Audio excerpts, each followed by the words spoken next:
The schoolyard was loud, but one small corner was filled with a different kind of noise. The sound of fear. A little alien girl stood alone near the wall. Her name was Lyra. She was tiny, thin, and her clothes looked old, as if no one had washed them for many days. Her large silver eyes showed worry even before anything happened. She always expected something bad, and today, something bad was waiting for her. 3 alien boys walked toward her slowly. They were bigger, stronger, and they enjoyed bullying her every day. Their leader, Rak, had a cruel smile on his face.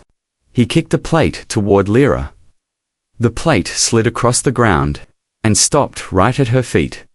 The plate had leftover food in it, dirty, mixed with dust. Rak laughed and said loudly so everyone could hear, "Eat from the ground, little worm. That is where you belong." A few students nearby stopped talking and looked. Some felt bad, but none of them stepped forward. They all knew the bullies controlled the yard. No one wanted to become the next victim. Lyra stepped back, shaking. She looked around, hoping someone would help her, but every face she saw turned away. She was alone, like always. Rak pushed her shoulder roughly. "Kneel," he commanded. Lyra lost her balance and fell to her knees. Her hands touched the cold ground. Dust covered her fingers. Her heart pounded so fast, she thought it might break out of her chest. She whispered, just loud enough for herself to hear, "Please, don't make me." But Rak leaned close and growled, "Eat." The 2 other boys laughed loudly. They pointed at her and shouted more insults. One boy kicked dirt toward her face. Lyra blinked fast as the dust hit her cheeks. Tears started forming in her eyes. Slowly, shyly, she moved her hand toward the plate, not because she wanted to, but because she knew the boys would hurt her more if she refused. She was used to pain. She was used to hunger. She was used to cruelty. Her stomach growled loudly. She had not eaten since yesterday. The bullies heard it and laughed even harder. "See, she is an animal. She is hungry. Let her eat from the ground like one." Lyra lowered her head. Her face was close to the dirty food. Her tears mixed with the dust on the ground. She hated herself for bending down. She hated her fear. She hated how powerless she was. The whole schoolyard became quiet. Students watched as if they were watching something on a screen. No emotion. No help, no courage. Just when Lyra's lips were about to touch the dirty food, a shadow fell over her. A heavy boot stepped between her face and the plate. The bullies stopped laughing. Everyone looked up. A human stood there. A human janitor. His name was Ethan. He wore simple work clothes, and his hands were rough from cleaning all day. But his eyes were sharp, burning with anger. He had seen what they were doing. He had watched enough. The bullies stepped back a little. No one ever expected a human to interfere. Humans usually kept to themselves. They avoided conflict with aliens. They never took sides, but this human did. Ethan looked down at Lyra. She slowly lifted her head, confused. No one had ever stepped between her and the bullies before. Not a student, not a teacher, not any adult. Ethan spoke softly to her first. "Stand up, kid." His voice was calm, gentle, but strong enough to feel safe. Lyra stood slowly, still shaking. Ethan placed a hand on her shoulder, steadying her. Then he turned to the bullies. His face did not show anger like theirs. His face showed something more dangerous, controlled anger. He pointed at the plate on the ground and spoke in a low, deep voice. "Who made her do this?" Rak tried to act tough. "She's just an alien runt." Ethan stepped closer. Just one step. Rak instantly went silent. Ethan didn't shout. He didn't insult them. He didn't threaten loudly. He simply said four quiet words.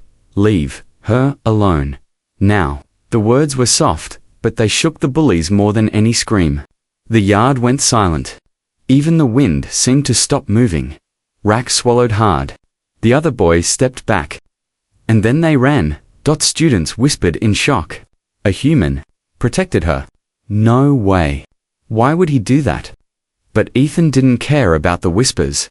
He looked at the small alien girl beside him, dust on her face, tears in her eyes, fear in every breath. He knelt down and said gently, "No one eats from the ground. Not while I'm here." For the first time in her life, Lyra felt something warm inside her chest. Someone had seen her. Someone had stopped the cruelty. Someone cared. The story had just begun. Lyra stood beside Ethan, still shaking, still unsure if she should trust what had just happened. No one had ever helped her before. No one had even looked at her with kindness. Her small hands trembled as she wiped dust from her cheeks. Ethan took a slow breath, controlling his emotions. Deep inside, he was angry more than angry. He had seen bullying before, but this, forcing a child to eat from the ground, it was cruelty he couldn't ignore. But he didn't show his anger on his face. He knew a frightened child needed calm, not rage. He bent down slightly to her eye level. "Are you hurt?" he asked gently. Lyra shook her head, but it wasn't true. She wasn't hurt on the outside, but inside. She carried wounds no one could see. Her voice was tiny. "I am okay." Ethan could hear the lie, but he didn't push. Instead, he offered his hand. Lyra stared at it for a long moment. A human hand, clean, strong, warm. No one had offered her a hand for years. Not since her parents disappeared.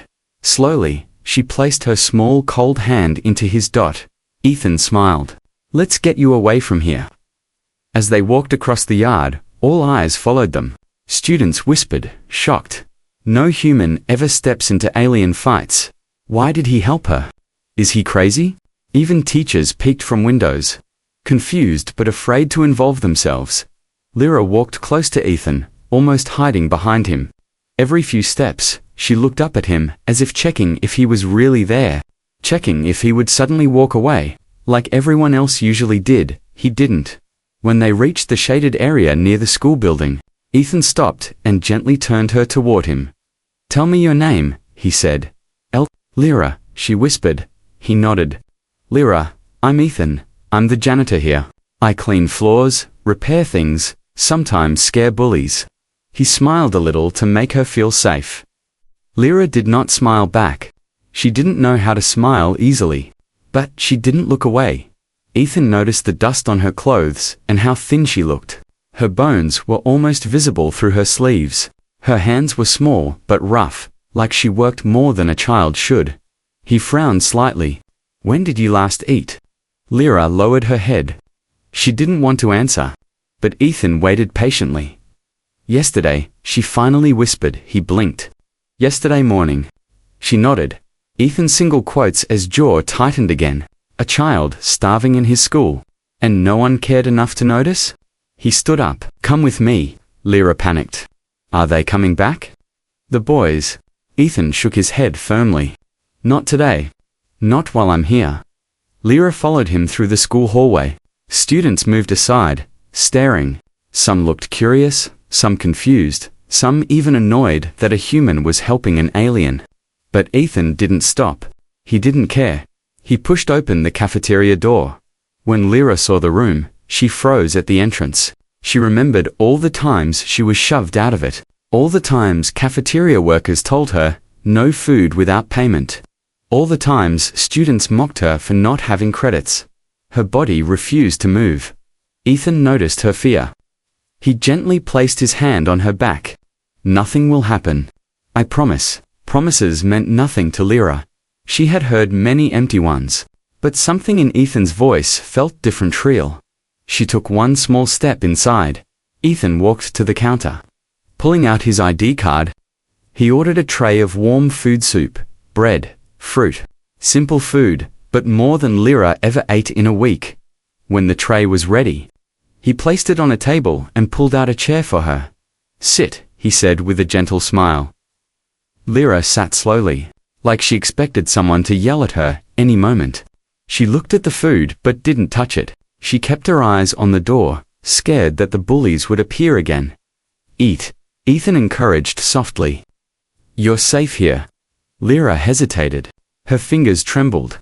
Then finally, she picked up the spoon. The first sip of warm soup made her eyes widen. She tasted kindness for the first time, but then she started eating too fast. She inhaled the food, almost choking. Ethan gently placed his hand near the bowl. "Slow down, kid. The food isn't going anywhere." Lyra forced herself to slow down, but tears formed in her eyes. Not from fear. From relief. Ethan watched her quietly. He didn't talk. He didn't ask questions. He just made sure she was safe. For the first time in a long time, Lyra felt seen. When she finished eating, she whispered, "Why? Why did you help me?" Ethan looked at her, his voice calm but firm. "Because someone should have helped you long ago. I just happened to be the one who didn't look away." Lyra lowered her gaze. She didn't know how to respond.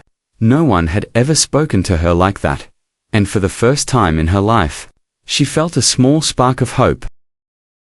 Lyra sat quietly in the cafeteria, her tiny hands resting on the empty tray. For the first time in her life, she had eaten until her stomach felt warm, full, and safe. It was a strange feeling when she had almost forgotten. She looked down at her fingers, as if trying to understand what was happening to her. Ethan watched her from across the table. He didn't stare too much. He didn't want to make her uncomfortable, but he observed enough to see the truth. This child was starving long before today. He leaned back slightly and said, "Do you feel better?" Lyra nodded slowly. Yes. Her voice was soft, like she wasn't sure she was allowed to feel better. Ethan smiled gently. "Good. No kid should be hungry, ever." Lyra looked at him with surprise, as if she had never heard such a sentence before. And she truly hadn't. In her world, hunger was normal. Adults ignored it. Children laughed at it. No one cared, but Ethan cared. She stared at the empty plate again. The food tasted different from anything she had eaten before, not because of its flavor, but because of how it was given. No yelling. No mocking. No pushing the plate onto the ground. No, eat like an animal. It was given with kindness. That alone made it the best meal of her life. Ethan stood up. "Come on, kid. Let's get you cleaned up." Lyra flinched at the word kid, but not because it was bad. It was because no one had ever called her that. They called her worm, trash, runt, mistake, but never something normal, something gentle. She followed Ethan out of the cafeteria and into the small janitor's room. There, he pulled out a soft towel and a bottle of warm water he kept for cleaning wounds he got from fixing pipes. "Sit here," he said. Tapping a chair, Lyra sat, still nervous. Ethan wet the towel and carefully wiped the dust from her cheeks. She sat completely still. Her eyes stared forward, almost afraid to blink. "Nobody should look dirty because someone else pushed them around," he said softly. Lyra swallowed hard. She wasn't used to being touched kindly. She wasn't used to anyone caring about her appearance. When Ethan finished cleaning her face, she looked almost like a different child, still small, still tired, but no longer covered in dirt. He gave her a small mirror to see herself. She looked into it and gasped quietly. "That's me," she whispered. Ethan nodded. "Yeah, a kid should see herself clearly." Lyra kept staring at her reflection. She gently touched her cheek, feeling clean skin under her fingers. No one had ever cleaned her before. No one had ever made her feel worth cleaning.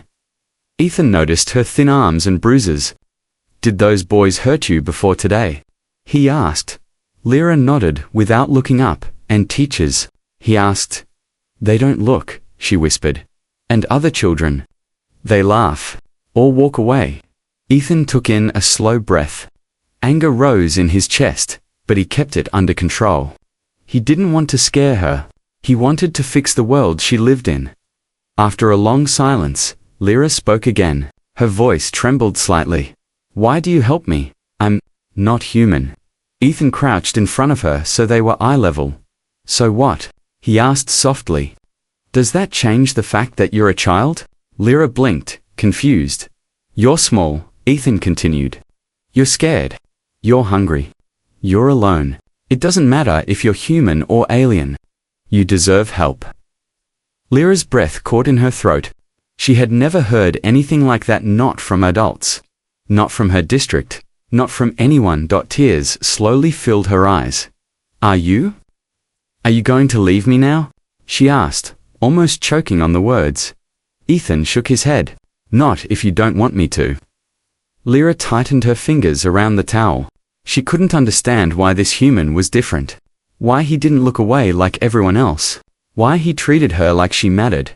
Ethan looked at the clock. School was still going on. He didn't want her to go back into the halls alone. Stay here, he told her. I'll finish my work and then walk you home. Lyra stiffened. Home? I don't really have home. Ethan stopped in his tracks. His heart dropped. What do you mean? He asked. She hesitated. She looked at the floor. She twisted her fingers. Home is gone, she whispered. I sleep where I can. Sometimes outside, sometimes in the old storage boxes. Nobody cares. Nobody wants me. Ethan felt something inside him twist painfully. A tiny child, alone in the world, sleeping in cold metal rooms, eating only when someone dropped scraps, bullied every single day. He looked at Lyra again, and something changed inside him. This was no longer about stopping bullies. This was no longer about cleaning a child's face or giving her food. This was about saving her life. He stepped closer and spoke in a gentle, firm voice. Lyra, today isn't the last time I help you. It's the first. Lyra looked up at him, eyes wide, chest trembling, realizing for the first time, she wasn't alone anymore. When school ended, the hallways filled with noise again. Students rushed out, laughing, talking, running. But Lyra stayed close beside Ethan, almost hiding behind his sleeve. Every loud voice made her jump. Every shadow made her look over her shoulder. Ethan noticed everything. He walked slower than usual so she didn't feel rushed. Ready to go? He asked gently. Lyra nodded, but it wasn't a confident nod. It was a small, scared one, like she was stepping into danger instead of going home. Ethan led her out of the school gates. The sun was setting, painting the sky with soft orange light. Normal children walked toward warm houses, families, meals, comfort. But Lyra walked beside him with silent, heavy steps like she didn't belong anywhere in that colorful world. So, Ethan said softly, which way is your place? Lyra froze. Her fingers tightened around the edges of her sleeves. Her eyes dropped to the ground. She didn't answer. Ethan turned to her. Lyra. She swallowed hard. Can we walk a little? Ethan nodded. Of course. They walked through the alien district. Houses looked different. Here curved walls, glowing symbols, tall doors. But between them were small, empty spaces, alleys, broken signs, and places where the poor slept. As they walked deeper into the district, Lyra's steps grew slower. Her breathing turned shaky. Is your home far? Ethan asked kindly. Lyra didn't look up. Don't live in a home. Ethan stopped walking. He crouched down slowly so he could see her face. What do you mean?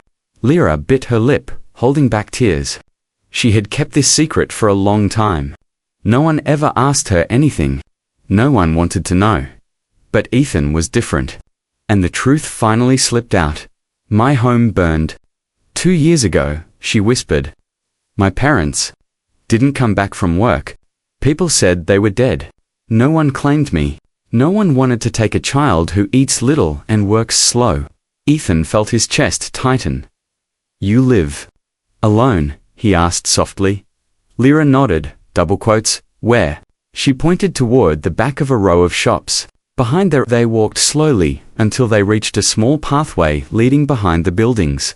It smelled of metal, dust, and old garbage. At the end of the path stood a rusted storage units, mall dark, forgotten. Lyra stopped in front of it. This is where I sleep, she whispered. Ethan stared at the metal door. His breath caught. You sleep here? He asked, voice low. Lyra nodded. It is dry, sometimes warm. When the wind is not strong. She pushed the door open. The hinges creaked loudly. Inside, Ethan saw a small corner where Lyra had placed old cloth pieces like a nest. No blanket, no pillow. Just scraps. There was a tiny cup, a cracked bowl, and a broken lantern with dim light. Ethan stepped inside. The metal floor was freezing. It echoed under his boots. He turned to Lyra slowly. "Lyra, how long have you lived like this?" She looked down. 2 years. Ethan's hands curled into fists, not from anger at her, but anger at the world around her. A district full of adults, parents, leaders, teachers, and not a single one cared. A 7-year-old alien, girl sleeping on metal, starving, bullied, ignored. He felt sick. "Do you eat here?" he asked gently. "Sometimes," she said. "If I find food, or if the market throws something old." Ethan closed his eyes for a second, steadying himself. When he opened them, he spoke in a voice that shook with quiet emotion. "Lyra, this isn't a place for a child." She stepped back, scared. I know. But if I try to stay anywhere else, people chase me away. They say I don't belong. They say I'm trouble." Ethan knelt and placed his hands on her shoulders. She stiffened at the touch, but didn't pull away. "You listen to me," he said softly, firmly. "You are not trouble. You are not trash. You are not something to push aside. You are a child. A good one. A brave one." Lyra blinked fast. Tears filled her eyes.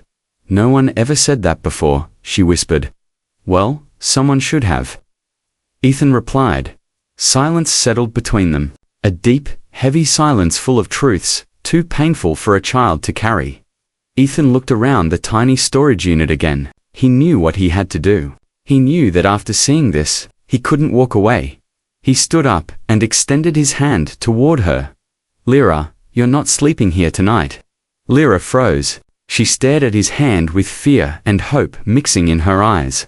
Where will I go?" she whispered. Ethan took a breath. "To somewhere safe," he said softly. "Somewhere warm. Somewhere you won't have to worry about bullies or hunger." Lyra's lip trembled. "But, will you stay? Or will you leave, like others?" Ethan knelt again and looked into her silver eyes. "I'm not leaving," he said. "Not tonight. Not tomorrow." The wind blew softly, carrying dust across the ground, but Lyra didn't notice. For the first time in 2 years, she believed she might be safe, and Ethan knew this was only the beginning. The next morning, Lyra arrived at school earlier than usual. She stood close to Ethan as they walked through the gate. Her small hand kept holding the side of his sleeve, as if letting go would pull her back into the darkness she came from. Ethan walked with slow, steady steps. He was not only a janitor, today he was a shield. Students watched them with wide eyes, a human walking beside an alien child, protecting her. It was something no one had seen before. Lyra felt safer, but a strange fear still sat in her chest.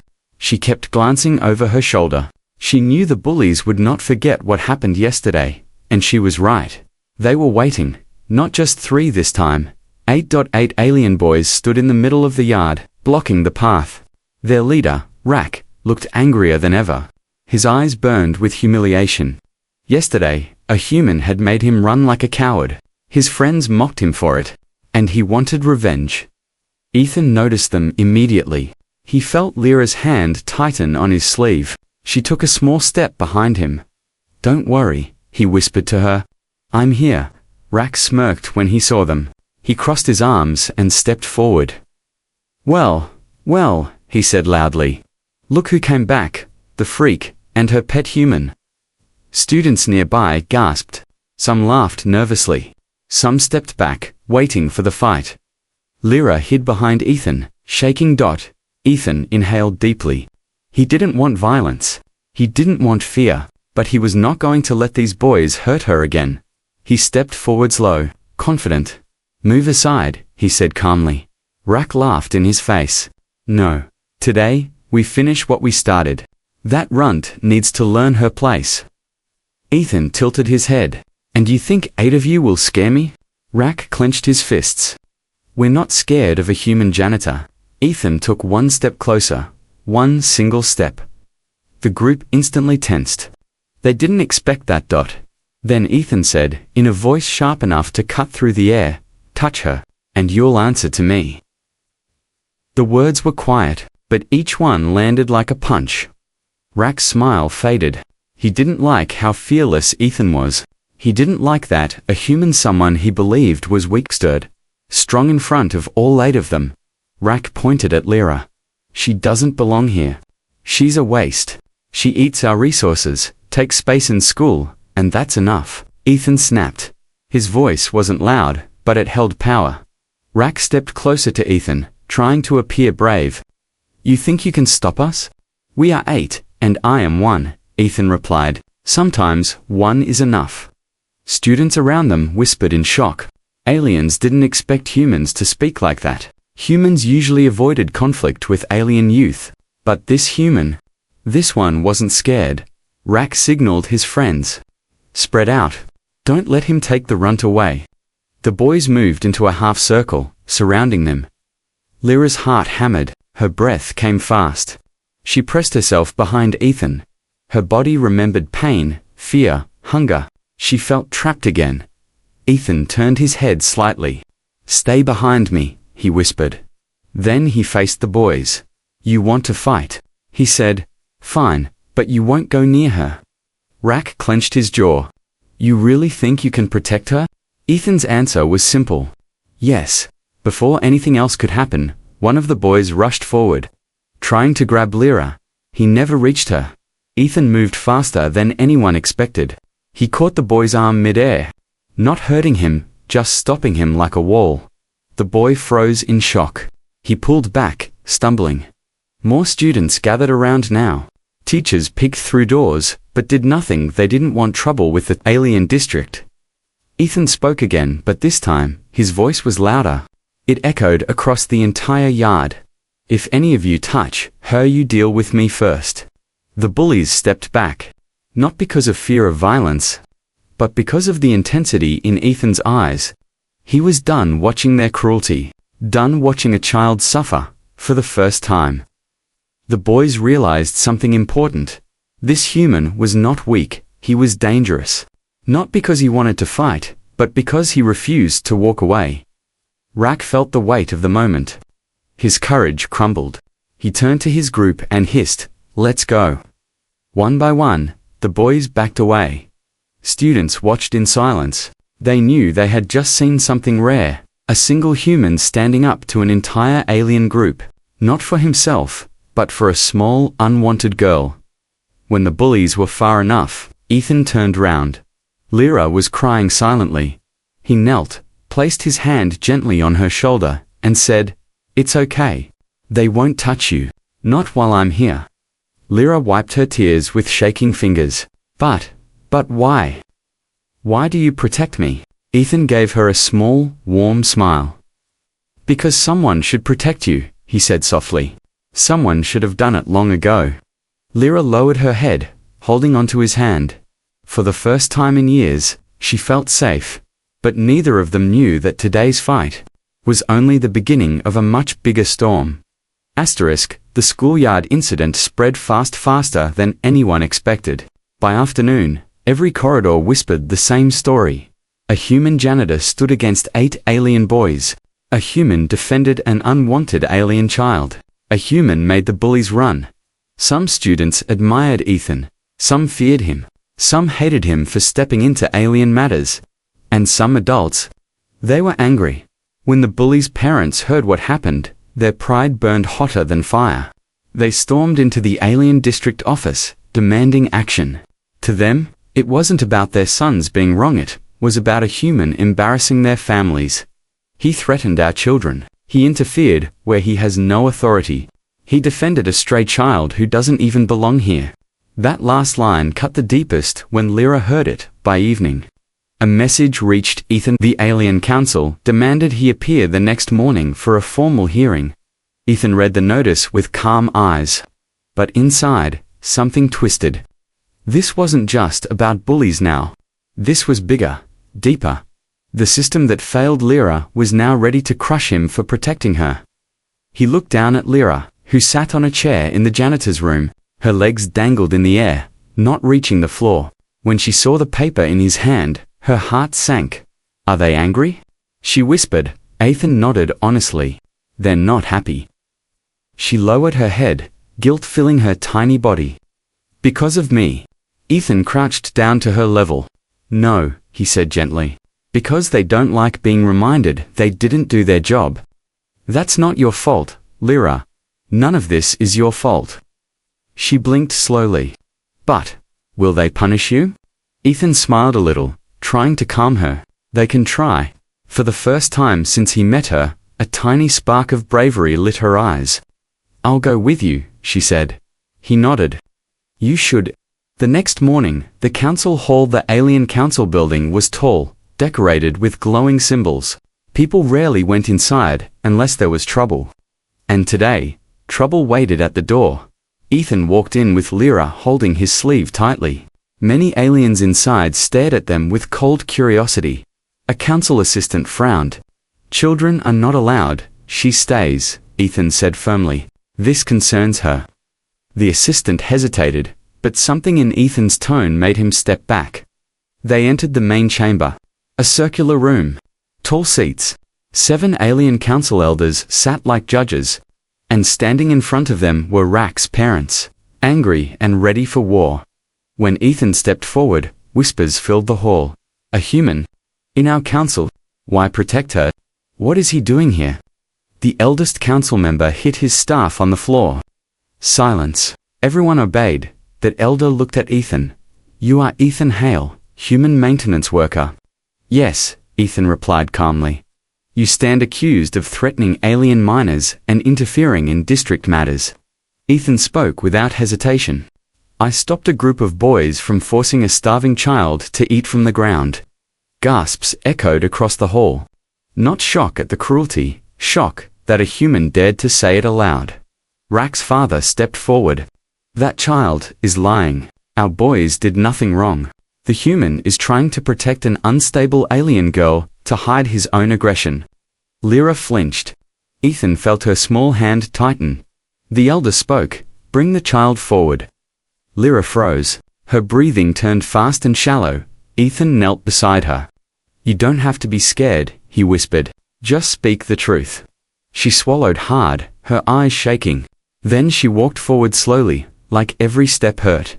One council member looked down at her. State your name, she said softly. And your version of what happened. Lyra opened her mouth. And nothing came out. Her throat closed. Her eyes burned. Too many faces stared at her. She felt like she was back on the ground with dirt in her mouth. Ethan saw her panic. He stepped forward. She doesn't need to talk. A council member snapped. Humans have no authority here. Ethan didn't back down. This isn't about authority. It's about humanity. Gasps filled the room again. Rack's father pointed angrily. Sit down, human. Ethan didn't move. Then, a tiny voice broke the tension. I was hungry. Everyone turned. Lyra looked up with teary eyes. Her voice was trembling, but she forced every word. They make me eat from the ground. Every day. They push me. They hurt me. No one helps. Only him. She pointed at Ethan. The chamber fell silent. Elders looked at one another, ashamed. Rack's mother opened her mouth to argue, but the elder raised his hand. Enough, he said. He looked at Ethan, then at Lyra, then at the furious parents, and finally spoke. This council has failed a child. The entire hall went still. We ignored her suffering. We allowed bullying to grow. And now a human has shown more compassion than our entire district. Rack's parents stiffened, shocked. The elder turned toward Ethan. You will not be punished. Instead, you will be given guardianship permission if you choose it. Ethan blinked. He hadn't expected that. Lyra didn't blink. She stared with wide eyes, hope rising like sunlight. The elder finished. The child may stay with you, if she agrees. All eyes turned to Lyra. She looked at Ethan, and whispered, I want to stay with him. Ethan slowly knelt, placing his hands on her shoulders. Then you will, he said softly. Tears ran down her cheeks. Not tears of fear, but tears of being chosen. And the entire chamber witnessed the moment a human became her protector. When the council dismissed everyone, the hall slowly emptied. Angry parents left first, whispering loudly about the human problem. Teachers followed, avoiding eye contact with Ethan. Students stared with wide eyes, amazed by what they had witnessed. But in the middle of all the noise, one tiny hand held Ethan's sleeve tightly. Lyra. Her silver eyes were still wet with tears, but inside them, something new had appeared. Hope. Ethan looked down at her. You okay? He asked softly. Lyra nodded. Yes. Because you were there. Her words struck his heart like a warm flame. He gently guided her toward the exit. Outside, the air was cool, and the sky glowed with pink evening light. For the first time, Lyra didn't walk with her head down. She stayed close, but she walked with softer steps, like she wasn't afraid of every shadow anymore, as they walked toward the human district.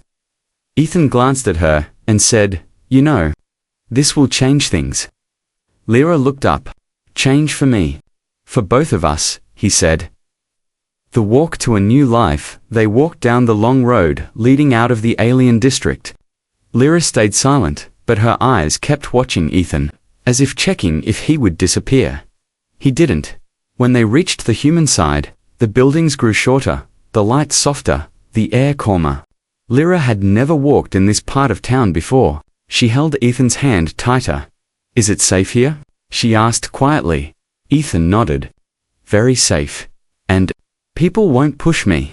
Not while I'm with you, he said, but then he added, and even without me, you won't be alone anymore. Lyra took a deep breath. The idea felt unreal. Being not alone, it was something she had forgotten was even possible. Ethan's home. When they reached Ethan's small apartment, Lyra stopped at the door. Her eyes grew wide. She had never seen a proper home from the inside, only from far away, watching other kids run in with laughter. Ethan opened the door gently. Come in. Lyra stepped inside slowly, almost afraid to touch anything. The room was modest, but warm. Soft lights, a small couch, a table, and a shelf filled with tools and books. Her eyes landed on a soft blanket, folded neatly on the couch. It looked warmer than everything she had ever slept on. Ethan knelt beside her again. Lyra, do you want this to be your home? She looked down at her feet, trembling. What if I break something? What if I eat too much? What if I'm slow? What if you get tired of me? Like others did? Ethan shook his head, slow and firm. Lyra, homes break, cups break, things break. But I don't give up on people. Her eyes filled again. Are you? Sure, he nodded. More sure than anything. Lyra took a small, brave step and wrapped her arms around him. It was awkward and shy, like she didn't know how to hug. Ethan hugged her back gently. It was the first real hug she had ever received. Night falls, and a new beginning. Ethan made a warm meal while Lyra sat at the table, watching him. She still couldn't believe she was allowed to just sit, to rest, to be inside a home without being chased away. He placed a bowl in front of her. Eat slowly, he reminded. She smiled a tiny, weak smile, but a real one, and nodded. After dinner, he gave her a soft towel, fresh clothes, and showed her the small room that would be hers. The blanket was thick, the pillow fluffy. Lyra touched the bed with her fingertips, like it was something magical. This is for me, she whispered. Ethan nodded. Yes, only you. She sat carefully on the bed, then leaned back slowly, enjoying the softness. Her voice trembled. I never had a bed. You do now, Ethan said. She looked at him with wide eyes, and the words slipped out in a whisper. Will you? Stay. Ethan sat beside her and nodded. Always. Lyra breathed out, a shaky breath filled with years of fear leaving her body. For the first time, she was safe enough to sleep. She curled under the blanket, warm, clean, full, protected. Ethan sat nearby until she drifted off. Before she fell asleep, she whispered softly, Ethan, can I call you something? Ethan smiled. What do you want to call me? She hesitated, then whispered the word with careful hope, Father. Ethan felt emotion rise in his throat. He placed a gentle hand on her hair. You already do, he said softly. You already do. Lyra closed her eyes with the first peaceful smile of her life. And in that quiet room, under the soft light, a small alien girl and a human janitor began a new journey, a family created not by blood, but by kindness. A true HFY ending.